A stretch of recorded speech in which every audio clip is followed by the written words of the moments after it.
చతుర్దశికి వైకుంఠ చతుర్దశి అనే పేరు ఎందుకు వచ్చిందంటే, వైకుంఠంలో ఉన్న శ్రీ మహావిష్ణువు భూలోకానికి దిగి వచ్చి, భూలోకంలో ఉన్నటువంటి కాశీ క్షేత్రానికి వచ్చి కాశీ విశ్వేశ్వరుణ్ణి ధ్యానించిన రోజు వైకుంఠ చతుర్దశి.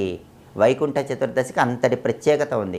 స్వయంగా విష్ణుమూర్తే భూలోకానికి వచ్చి కాశీ విశ్వేశ్వరుణ్ణి ధ్యానించిన రోజు వైకుంఠ చతుర్దశి. కాబట్టి అంతటి శక్తివంతమైన వైకుంఠ చతుర్దశి రోజు శివుడు విష్ణుమూర్తి ఇద్దరి అనుగ్రహం కలగాలంటే ఒక ప్రత్యేకమైన దీపాన్ని దేవాలయ ప్రాంగణంలో కానీ గృహంలో కానీ బ్రాహ్మణుడికి వెలిగించి దానం ఇవ్వాలి. ఆ దీపం ఎలా దానం ఇవ్వాలంటే, ఒక రాగి ప్రమిదలో లేదా ఇత్తడి ప్రమిదలో ఆవు నెయ్యి లేదా నువ్వుల నూనె పోసి 3 ఒత్తులు వేసి దీపాన్ని వెలిగించి దానం ఇవ్వాలి. రాగి ప్రమిద లేదా ఇత్తడి ప్రమిదలో ఆవు నెయ్యి లేదా నువ్వుల నూనె పోసి 3 ఒత్తులు విడిగా వేసి వైకుంఠ చతుర్దశి రోజు